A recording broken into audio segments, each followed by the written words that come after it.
Good morning, everybody. We're going to talk about advanced enthalpy topics. By now, you should have already watched the introduction to enthalpy and have a general idea about enthalpy. We're looking at enthalpy as essentially heat. And heat is conserved as long as you have a system where you don't add heat or take heat away, called an adiabatic system. As long as you have that, then it's going to be conserved. So created nor destroyed just like energy. So we can use that information to determine a lot of different stuff about reactions. Let me go ahead and show you how that works and why that works. So if we have some kind of reaction like some A plus 3B yielding 2C, and the delta H for that is 300 kilojoules. In other words, it's positive, so that means that really the heat's going over here. So you add 300 kilojoules plus A plus 3B will yield 2C. So this is essentially like a reactant. It's required in this reaction. So let's go ahead and reverse this information. Let's say, okay, we don't have that. We have 2C yielding A plus 3B. And if we reverse it again, because it's conserved, what we can say is if it took that much for it to react, it's going to give that much off when we produce. So our delta H over here would now be negative 300 kilojoules. In other words, we would lose that much heat. So by reversing it, you switch signs.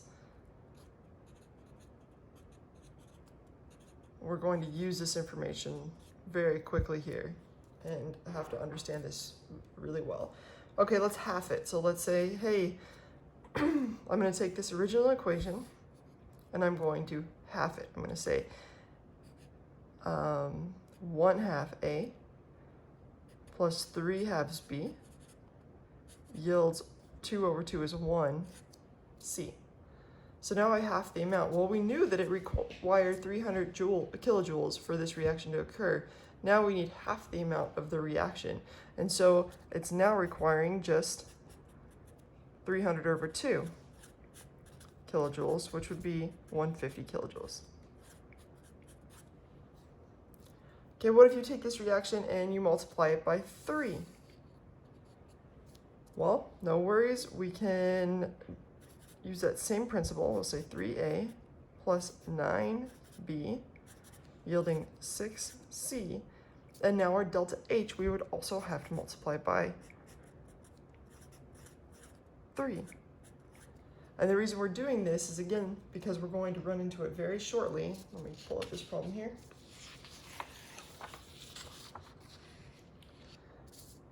Right here.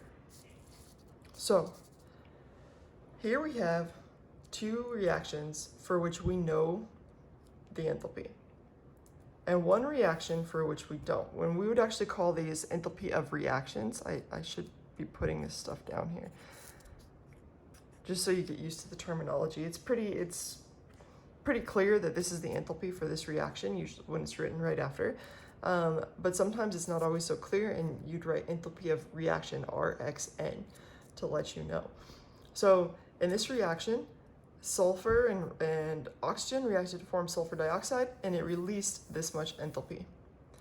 And then over here, sulfur dioxide reacted with oxygen to form sulfur trioxide, and it also released that much enthalpy.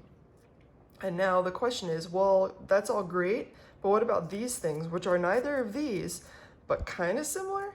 What's the enthalpy of this reaction? And at first, it's like, what the heck is going on? I have no idea.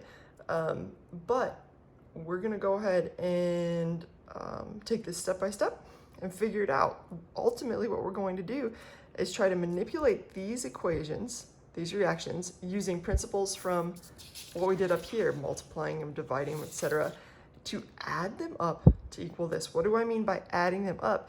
Well, right now, if I added these up, I would have, essentially, you just make yourself, this was one big arrow, and this arrow goes away.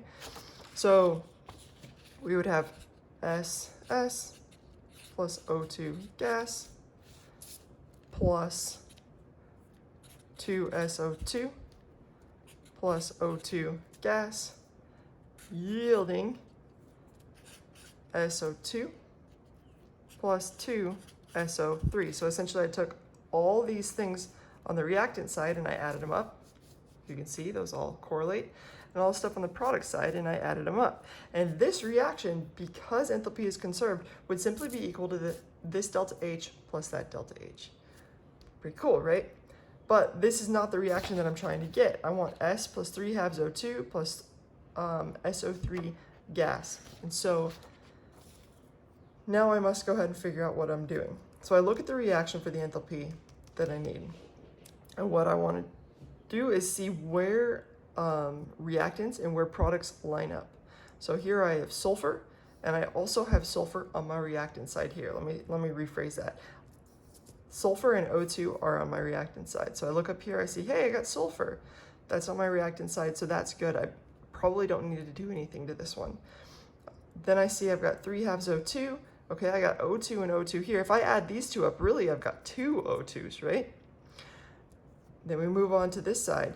On our product side, we have SO3. Over here, we also have SO3. That's good. But I do notice something, and maybe you notice it too.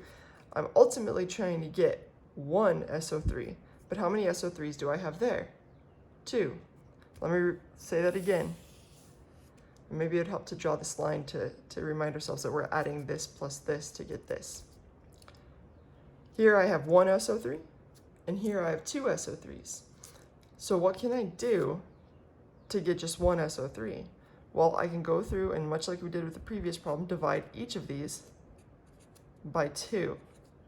And if I divide these by 2, I have to remember, you have to divide that by 2 as well.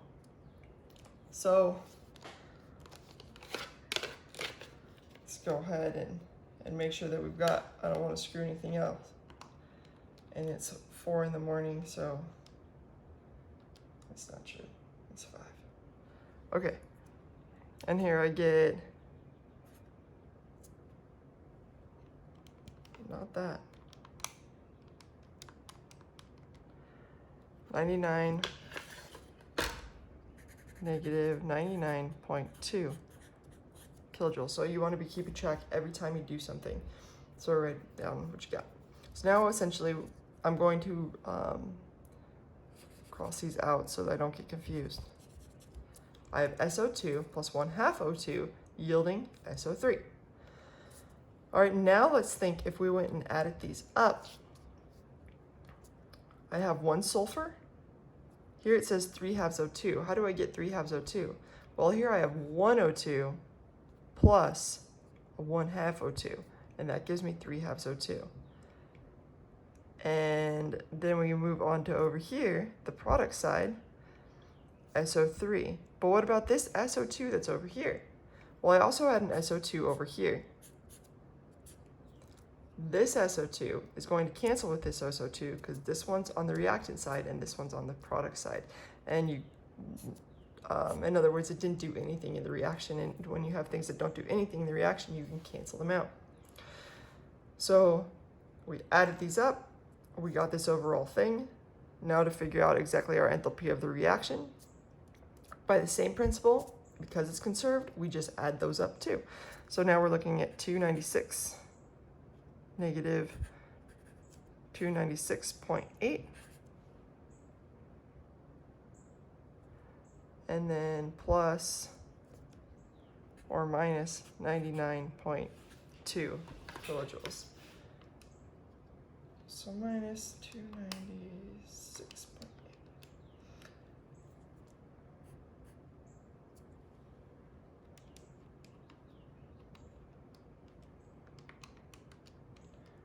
And I get 396.0, negative 396.0 kilojoules.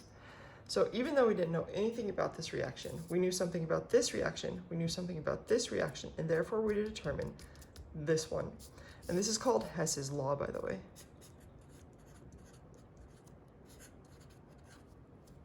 Hess realized this, and I don't know much history about Hess, though now I'm kind of convicted too. So if you had trouble understanding that, I really suggest you go back, rewind it, watch it again, before moving on to the next example. So make sure you understand it again before moving on to the next example. Here we have another example. And now it's a little crazier. We got 3 reactions, and we're ultimately trying to find this one down here. But I'm going to take it the exact same way as I did the last time. I'm going to look at the each thing and see if it's on the right side, and then look at its coefficients and see if they match up. And if they don't, I'll multiply things. So let's start with this. Let's start with this NH3 right here, or this NH3, this HCl right here. I have 2 HCl here. Now I look over here, I see I've got an HCl. It's on the correct side. This is the reactant side. This is the reactant side, so that's good. But I do notice I have a coefficient of 2. Y'all see that? And so because I have a coefficient of 2, I want this HCl to have a coefficient of 2. I don't see HCl anywhere else up here, so I know that the only HCl is coming from here, so I'm going to have to multiply it by 2. So that's what I'll do. I'll multiply it by 2 times 2 times 2, and then I'll take that times 2. So I say negative 176.2 times 2. And that gives me negative 352.4 kilojoules. Okay, so that's good news. Now we got the HCl in the right spot. Let's look at the H2. H2 gas. Is H2 gas in the right spot? Ooh, that's kind of confusing because right now we have 7H2 here. And we have 3H2 here and 4H2 here. That would be a total of 7H2. I don't want 7H2, I want 1. Let me look at chlorine for a second. Over here I have chlorine on my product side. But I have chlorine on my reactant side over here. Let's reverse this reaction and then see where it takes us. So I'm going to say 2NH4Cl yielding N2 plus 4H2 plus Cl2. And then of course my delta H will now be positive 628.8 kilojoules. Okay, now it makes a little more sense. I've got my Cl2 on this correct side. I've got 4H2 here, but I have 3 there. So if I've got 3 H2s over here and 4 H2s over here, all but 1 will cancel. So let me write it up here in case that didn't come off so intuitively.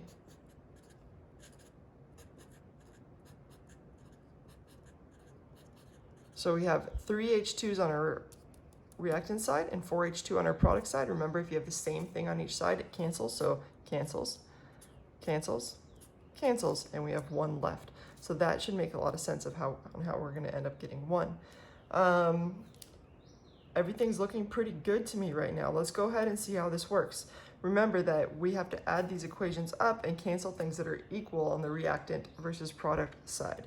So I'm just going to start canceling things. The first thing I see is over here we have N2 on our reactant side. I also see that we have N2 on our product side. We already talked about the H2. Over here I have 3H2, and over here I have 4H2, so I'm going to cancel that out and cancel this little 4, and essentially we're left with H2. Now I look at the NH3. Over here I have 2 NH3 on my product side. On my reactant side down here, I also have 2 NH3. I have 2 NH4Cl, and over here I also have 2 NH4Cl. So reactant side over here will cancel my product side there. Not a whole lot of stuff is left right now. In fact, I only see 2 HCl on my reactant side and an H2 and a Cl2 on my product side.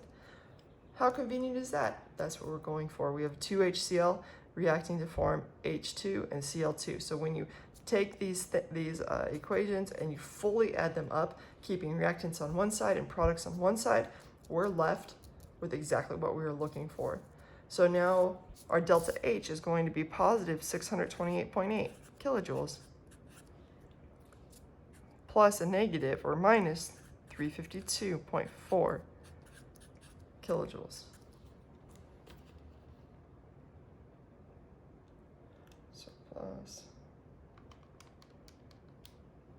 and I get an answer of 276.4 kilojoules. Whoop, whoop. So pretty rad. We can take these three things and end up deducing it all down to figuring out the enthalpy of this one reaction. So I think that's pretty rad. Okay, so that was Hess's law. Now we're going to move on to a standard enthalpy of reaction. So we talked about the enthalpy of a reaction. We would write delta H Rxn, and that has units of kilojoules, as we just saw. Then there's something called enthalpy of formation. This is the enthalpy for a given compound. So for example, I'll take water. In order to form water,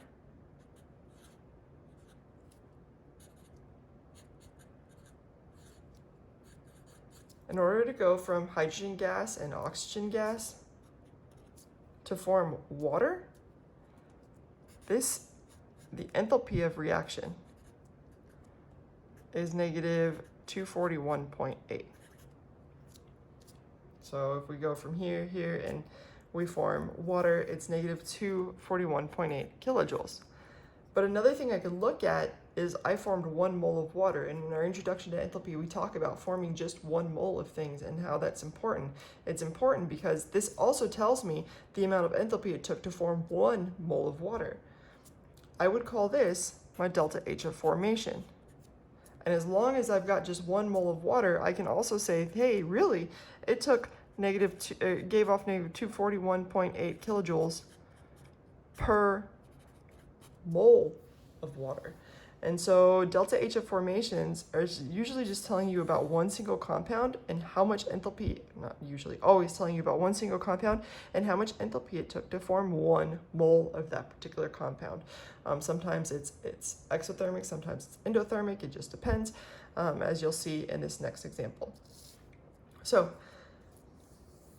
it says we can use the enthalpy of formation to find the enthalpy of a reaction because we know that water can be used in a lot of different things, right? But if we know its enthalpy of formation, then we know how much enthalpy it took to make that. Let's go just move on. So it says find the enthalpy of the reaction for the given reaction with the following information. So we have ammonia here is negative 45.9, and it says all of these are in kilojoules per mole. If it's in kilojoules per mole, you automatically know that it's enthalpy of formation. And here's why. Essentially what this question is asking is, hey, what is the reaction enthalpy of this reaction right here? And we're like, I don't know, but you do have this information here.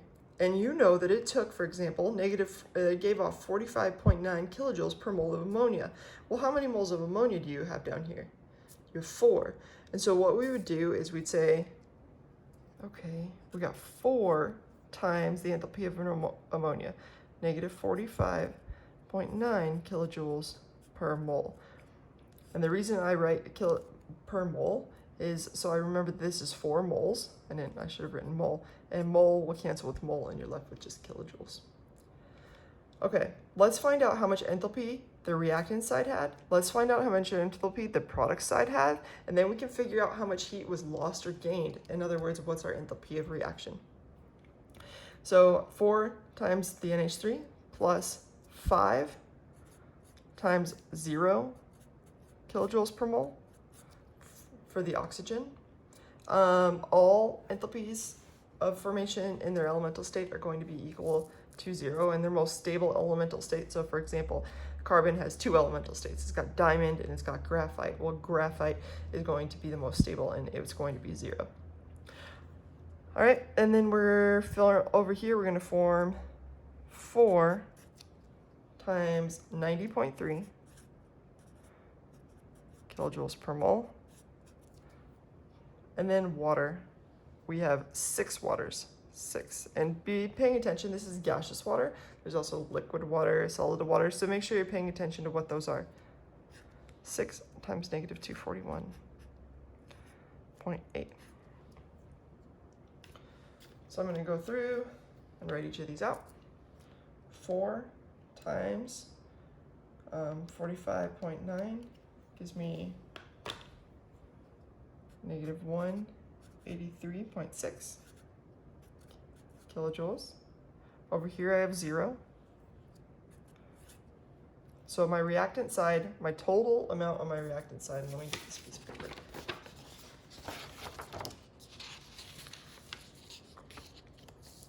My total amount on my reactant side, so you draw a little line there, is negative 183.6 kilojoules. Let's look at my product side. Here I have 4 times 90.3.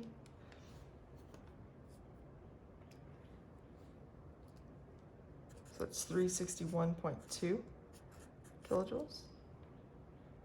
And for water, we have 6 times negative 241.8. That's negative 1450.8 kilojoules. In other words, my total on this side is going to be that negative 1450.8 plus 361.2. I get a negative 1089.6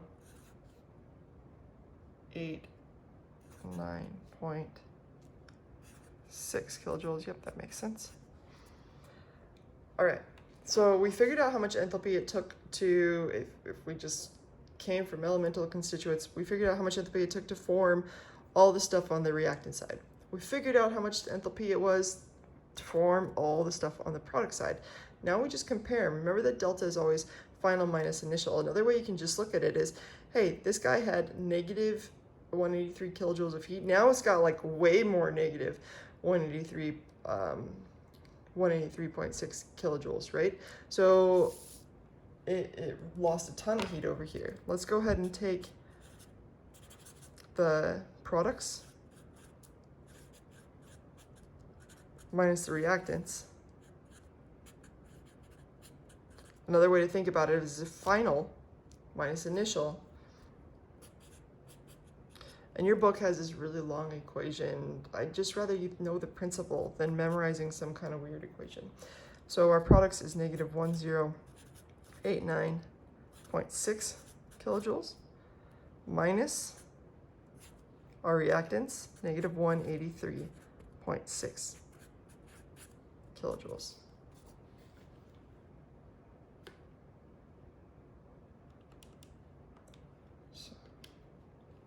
Plus 183.6. I get an answer of negative 906.0 kilojoules. So negative 906.0 kilojoules. That should make some sense because we knew that over here we gave off a lot of enthalpy. In other words, this looked to be pretty exothermic. We gave off heat on the product side, and therefore we should expect to have an exothermic reaction, and that's what we ended up getting, negative 906.0 kilojoules. So again, we figured out all the enthalpy for everything on the reactant side. We figured out all the enthalpy for everything on the product side, given these enthalpies of formation. And from there, we were able to determine the overall enthalpy of the reaction. All right, what's cool is you can go backwards too. Let's pretend we didn't do this and we didn't know anything and we just did. Split numbers, anyways. So it says the enthalpy of this reaction is negative 906 kilojoules. Hey, what a coincidence. It says, what is the enthalpy of formation of ammonia given the following information? So, in other words, now it says, hey, what is the enthalpy of formation in kilojoules per mole of this ammonia here? Well, we can use all the information we know. We know that 4 times this thing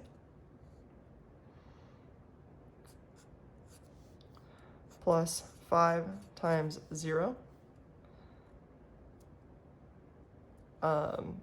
is going to be our information on our reactant side. On our product side, we have 4 times 90.3. Sorry, I'm ignoring the units just to, it gets a little busy. Plus 6 times negative 241. And now if we add these up and compare them here, we've got some kind of 4x. Over here, if you remember, we could do it all over again, but we end up getting negative 108, 9.6 kilojoules. So negative 1089.6 kilojoules.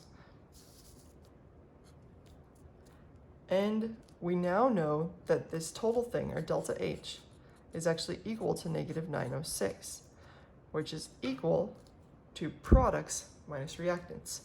Negative 1089.6 minus 4x. You add this over here, you divide by negative 4, just using a little bit of algebra. So negative 906, I'll do it the way you guys do it. Negative 906 plus 1089.6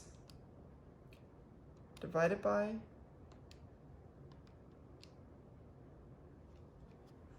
negative 4.